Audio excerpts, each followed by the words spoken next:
If you enjoy this video and you want to see more, please remember to subscribe and turn on that notification button so you can get my videos first.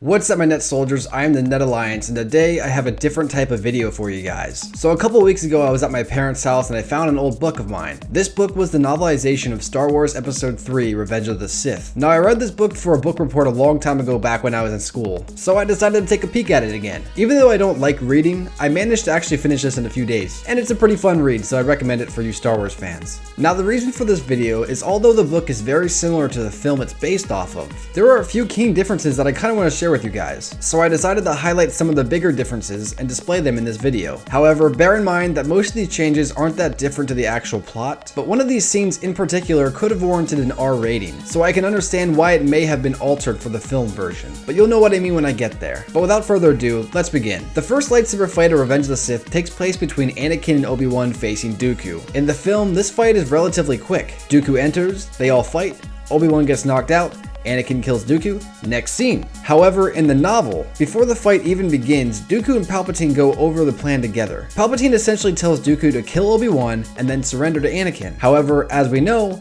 Palpatine had other plans for Dooku. The fights are fairly different as well. In the movie, Dooku seems to be on par with Obi-Wan and Anakin, keeping them at bay until Dooku manages to knock Obi-Wan out. Now in the book, Dooku still does take down Obi-Wan, but the encounter depicts both Jedi overpowering Dooku in the fight, as he is constantly on the backpedal, hurling chairs at them in an attempt to gain distance. At one point, the old Count actually begins to panic and spends most of his energy just trying to kill Obi-Wan. Both the book and the movie are the same in regards to Count Dooku's death. However, the book gives us more insight on what's going on through Dooku's head when he realizes he's been betrayed by Palpatine. Dooku's last thought before being beheaded by Skywalker was, "Treachery is the way of the Sith." Now this one's kind of a small one, but it's still kind of interesting, so I threw it in here anyways. In the film, we see Jedi Master Yoda travel to the planet of Kashyyyk, where he assists the Wookiees in battle. However, in the book, this battle never took place. Yoda still went to Kashyyyk, but he only went there to lure the Sith out of hiding. For our third difference, in the movie, when Mace Windu and his fellow Jedi went to arrest Palpatine, Palpatine managed to slay all three Jedi rather quickly before engaging Windu in a one-on-one duel. However, in the novel, this transpired a little different. We are informed that Palpatine could feel the four Jedi coming for him, so he prepared for the confrontation, grabbing his lightsaber. Now for me, this is where the film really changed from the book. Had this version been used in the film,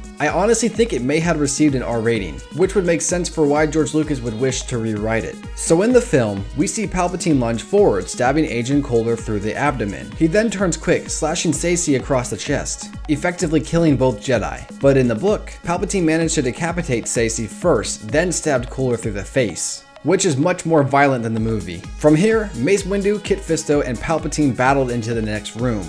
But eventually Kit is decapitated as well, rather than being cut across the chest like he did in the film. And the rest of the fight is pretty much the same in both the book and the film. And although I think it is more interesting and more real to kind of have these Jedi die this way, you know, being decapitated and stabbed through the face, I do 100% understand why it wasn't put into the film. For although Star Wars, specifically Revenge of the Sith, is pretty dark, if you can tone down some of the dark points but still have the same conclusion, I guess it would make sense, especially if you're trying to hit that PG-13 rating. So I'm actually pretty interested to hear what you guys think about this scene. Do you prefer the movie version or do you like the book version better? Let me know in the comments below. On to our fourth difference. The final fight between Yoda and Sidious is relatively the same, just with a few small changes. In the film, before their battle begins, Palpatine tries to leave his room, but Yoda doesn't let him. However, the book depicts Palpatine as the instigator of the fight. It's actually kind of funny because he seemed to be like super excited to finally face Yoda himself. I remember it kind of made me chuckle a little bit. The rest of the fight follows the film exactly until the end. In the film, we see both combatants use their force abilities against each other, forming a force bubble of sorts. And as we've seen, the bubble explodes, sending both combatants backwards. This causes Yoda to fall and effectively lose the fight. But the book is a tad different, however it does have the same outcome. In the novel, Yoda becomes very tired and tries to jump at Palpatine in one final attempt to slay the Sith Lord.